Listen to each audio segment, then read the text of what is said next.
అధ్యాయం 7వ వచనం చదవండి. యాకోబు గుడారంలో దేవుడు చూసినటువంటి 3వ కోణం ఏంటి చూద్దాం.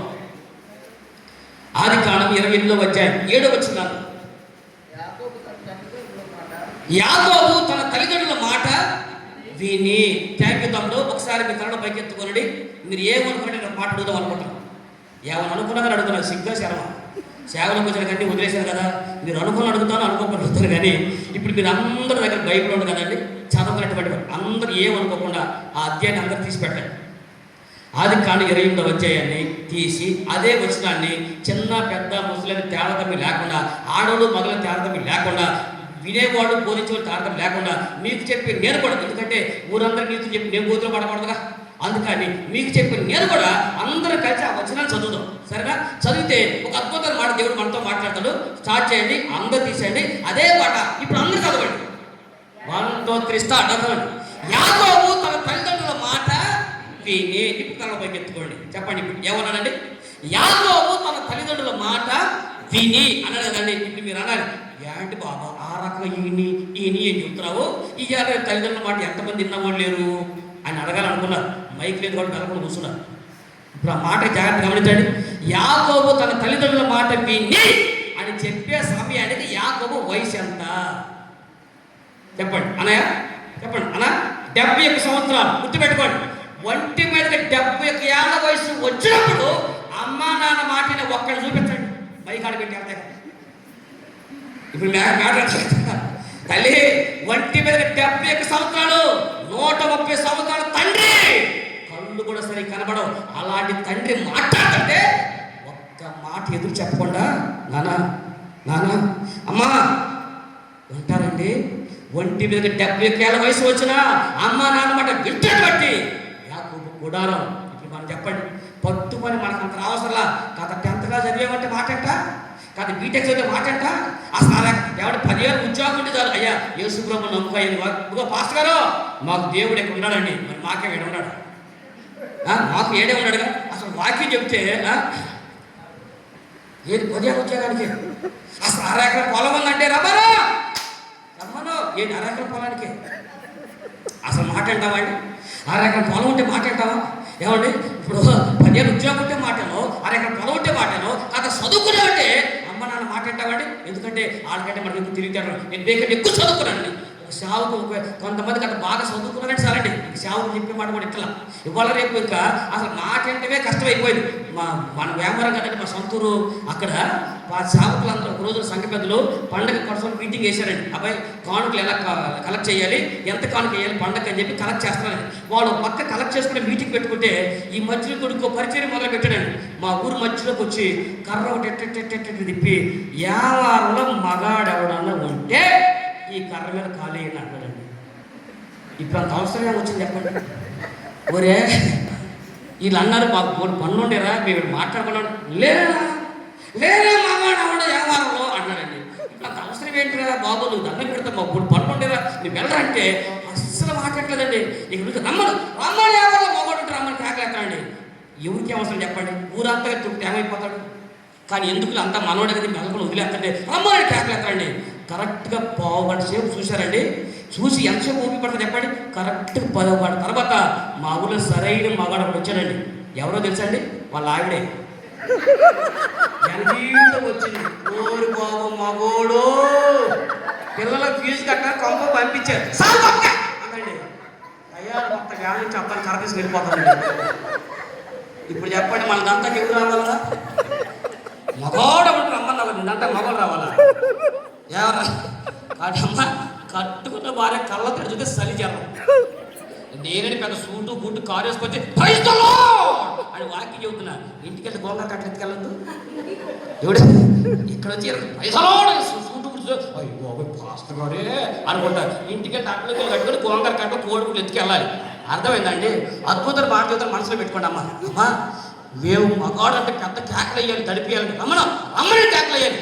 మహాతనుడు ఒక్క మాట మాట్లాడు, ఒక్క మాట నోట్లోకి రాదు. 2 కళ్ళతో చూస్తేనే సరిజనం వచ్చింది మాకు. కాబట్టి అవునగా చెప్పడు. అసలు ఏం మాట్లాడండి? అమ్మాయి మా అమ్మకి 1000 రూపాయలు ఇద్దాం ఇవ్వమంటావా అనగానే అంటారు. ఆ సూప్కి అర్థమైపోతుంది. 500 ఇవ్వమంటారు. అనగానే వద్దా 200 ఇమ్మంటావా అనగానే అమ్మ వచ్చేవారం వచ్చినాక ఇస్తా కదా. ఒక మేమేమో అరిష్టంలా కనపడతాం, వీళ్ళు అరవడం కూడా అరవరు. వరమేమో దీనికి పెద్ద మగోడు అని అనిపించుకుని ఎరగదీయటానికి. ఒరే నాయన, దేవుడు కృపచేత 4 నూకలు భూమి మీద పెట్టి బతకడానికి పంపించాడు. అర్థమైందా? దేవుడు నా నోట 4 మాటలు పెట్టి 10 మందికి వాక్యం చెప్పడానికి బతికించాడు. ఈ మాత్రానికి ఇంత ఎచ్చులు అవసరమా? ఈ మాత్రం మనకి పొగరు అవసరమా? 850 కోట్ల మంది ప్రపంచ జనాభా కంటికి కనిపించే చిన్న వైరస్ దెబ్బకు ఒక్కొక్కరు సరిజనం వచ్చి వణికిపోయారు. ఇక్కడ అతిశయించడానికి ఏముంది? మనం అతిశయపడి ఎగిరి పట్ట చెప్పండి. కాబట్టి నేను మాట విన్నంత ఇది ఏముందండి? తల్లిదండ్రులు ఇక్కడే తక్కువ చదువుకుని వచ్చాము, ఒకవేళ నీ సేవకుని ఇక్కడ తక్కువ చదువుకుని వచ్చాము, ఒక మాట చేత వినండి. ఆత్మసంబంధ దేవుడి సేవకుడు కొంతమంది కొన్ని సేవకుల వయసులో పెద్దలు ఉంటారు, కొన్ని చోట్ల సంఘాల వయసులో సేవకుడు చిన్నడు ఉంటాడు. గుర్తుపెట్టుకోండి, మీ తల్లిదండ్రుల మాట అయినా, ఆత్మ సంబంధమైన తల్లిదండ్రుల మాట అయినా, ఎవరైతే ఆ మాట వింటారో వాళ్ళ చరిత్రలో అద్భుతాలు చూడగలుగుతారు. దేవుడి స్తోత్రం కలుగును గాక. అమ్మ నాన్న మాట విను, వేడు కలుగుతాయి. సేవకుడు మాట వినండి. తల్లిదండ్రులుగా వాళ్ళ ఆత్మీయులు అన్నాడు, యాకోబు గుడారం ఎందుకు దీవించబడిందంటే, యాకోబు గుడారంలో 70 ఏళ్ళ వయసు వచ్చినా మమ్మీ నాకు చెప్పింది కనడండి. వాళ్ళ అమ్మ పిలిచింది, అందే బాయ్ ఈ ఊరు ఆడపిల్లలు మంచివాడు కాదు. ఎవరు? అమ్మ ఈ ఊరుగా తల్లి, నేను చెప్పేది యాకోబు. వాళ్ళ కానాల్లో చూపించి, ఈ కానాడు ఆడపిల్లలు మంచివాడు కాదు, నువ్వు ఇక్కడ పిల్లలు ఎవరు చేసుకోవద్దు, మీ అన్న ఈ పని చేసి నా నెత్తి మీద కొమ్మడ పెట్టాడు, నువ్వు పని చేయి, మా పుట్టింటికి వెళ్ళు, పద్దనానికి వెళ్ళు, అక్కడ మీ మేనమ ఉంటాడు, వాళ్ళ మేనమ పిల్లలు పెళ్లి చేసుకోమని వాళ్ళ నాన్న చెప్తా ఉంటే, వాళ్ళ తల్లి మాట్లాడుతూ ఉంటే, మమ్మీ అయ్యా మేజర్ అన్నారండి. ఒక్క మాట మాట్లాడాల. అందుకని పైకి స్టేట్మెంట్ ఎవరిచ్చారు తెలుసా? వాళ్ళ అన్నయ్య యేసేపు చెప్పాడు, యాకోబు తన తల్లిదండ్రుల మాట విని అనే మాట స్టేట్మెంట్ ఇచ్చింది కూడా యేసేపు చెప్తున్నాడు. అర్థమైందండి? అనగా వయసునిచ్చని ఎంత వయసులో కానివ్వండి, మాట వినే తత్వం నేను అద్భుతాలు చేసేది. నీ గుడారాన్ని దేవుడు చూస్తున్నాడు. ఆకాశమని దేవుడు మన గుడారాన్ని దీవించాలనుకుంటున్నాడు. నీ కుటుంబం అనే గుడారాన్ని, నీ దేహం అనే గుడారాన్ని నేను దీవించాలనుకుంటున్నాడు. కానీ ఆ గుడారంలో పరిశుద్ధత కనపడిందా? ఆ గుడారంలో యథార్థత కనపడుతుందా? ఆ గుడారంలో మనస్సాక్షి కనపడుతుందా? ఆ గుడారంలో మాట వినే తత్వం ఉందా? ఇంకో మాట చెప్తున్నా, ఆత్మ సంబంధి మీ సేవకులు దేవుని సేవకులు చెప్పేటప్పుడు కొన్ని ఎనబుద్ధి కాదు. ఇంకో మాట గుర్తుపెట్టుకోండి, ఒకటప్పుడు దేవుడు చెప్పే సేవకులు చెప్పే మాట నచ్చినా నచ్చకపోయినా వినండి, అద్భుతాలు దొరుకుతుంది. ఇప్పుడు మీరు అన్నారు, నచ్చపోతే ఎట్ట అంటామండి అన్నారు, అనేద్దాం అనుకున్నారు. మైకి దగ్గర కూర్చున్నారు. నచ్చపోతే కూడా సేవకుడు పాటు అనేదాన్ని మీకు చూద్దానండి. ఓ రోజు యేసుక్రీస్తు ప్రభు వారు వివాహానికి వెళ్ళారండి. కాననే ఊరు గుర్తుందండి. పెళ్ళికి వెళ్ళారు. ఆ పెళ్ళికి వెళ్తే ఆ పెళ్లి మధ్యలో ఏమైపోయిందండి? అమ్మో నేను చెప్పేద్దాను, ద్రాక్షరసం అయిపోయింది. అప్పుడు యేసుక్రీస్తు ప్రభు వారు ఆ శిష్యుని పిలిచారు, అబ్బాయి ఇటండి అన్నారు. ఏంటి గురువు గారు అన్నారు? ఈ 6 రాతి పానాలను నీళ్ళతో నింపండి అన్నారు కదండి. ఇప్పుడు అందాం, ఇప్పుడు యేసుక్రీస్తు ప్రభు వారి శిష్యుల ప్లేస్లో మీరు కానీ నేను కానీ ఉంటే ఏమనే వాళ్ళని చెప్పండి. మనందరి ప్రతినిధి నన్ను చెప్పంటారా? గురువు గారు ద్రాక్షరసం అయిపోతే నీళ్ళు పోయమంటున్నావే ఏంటి అని ఎదురు పోసి చేసేవాళ్ళు, అందుకు ఎదుగు బదులు ఎక్కడ బతుకుతున్నాం. అర్థమైందా? అయిపోయిందేంటి? ద్రాక్షరసం వేస్తున్నాం. ఏం పోయమన్నాడు? నీళ్ళు పోయమని ఖచ్చితంగా ఎదురు కోసం వేస్తాం. అర్థమైందా? ఎందుకని? ఎదుగు బదులు ఎక్కడ ఉంటాం కాబట్టి.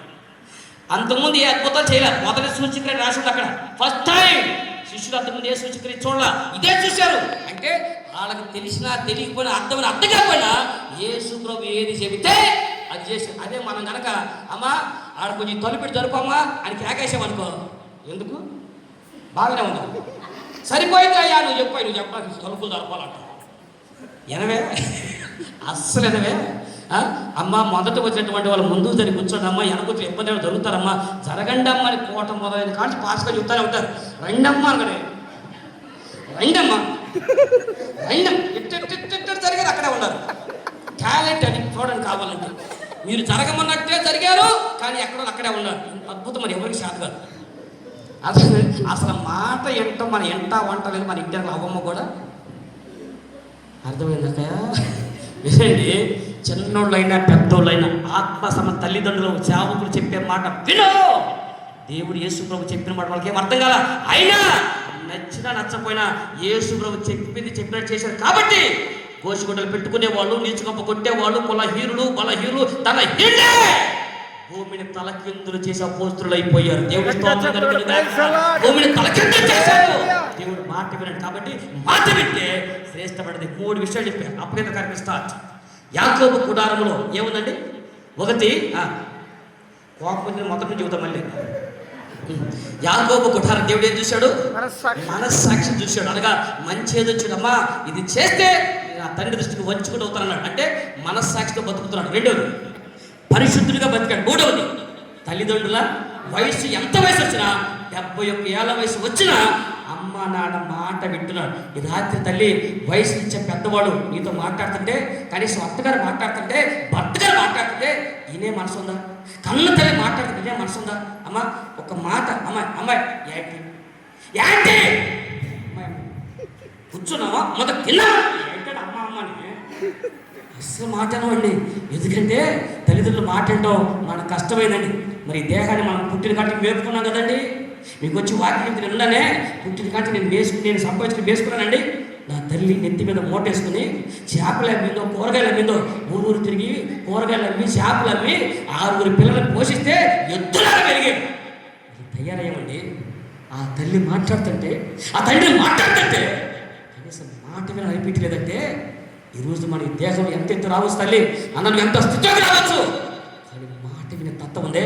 నీ తల్లిదండ్రుల వయసులో ముసలాళ్ళు అవ్వచ్చు, కురువులు అవ్వచ్చు, మరి ఏమన్నా కావచ్చు, కానీ వాళ్ళు మాట్లాడే మాట వినండి. కనీసం వాళ్ళు ఏం చెప్తారో వినండి. ఆ మాట విన్నాడు కాబట్టి యాకోబు నీ గుడారములో రమ్యంగా ఉండేరా అని అన్నాడు. ఎవరైతే తల్లిదండ్రుల మాట వింటూ ఉంటారో ఆ గుడారాన్ని దేవుడు రమ్యంగా చూస్తాడు. దేవుడి స్తోత్రం కలుగుతుందా. ఇప్పుడు 3 విషయాలు చెప్పే కదా. ఇతనికి ఆపోజిట్ గుడారం ఉంటుందిగా. ఎవరు గుడారం చెప్పండి?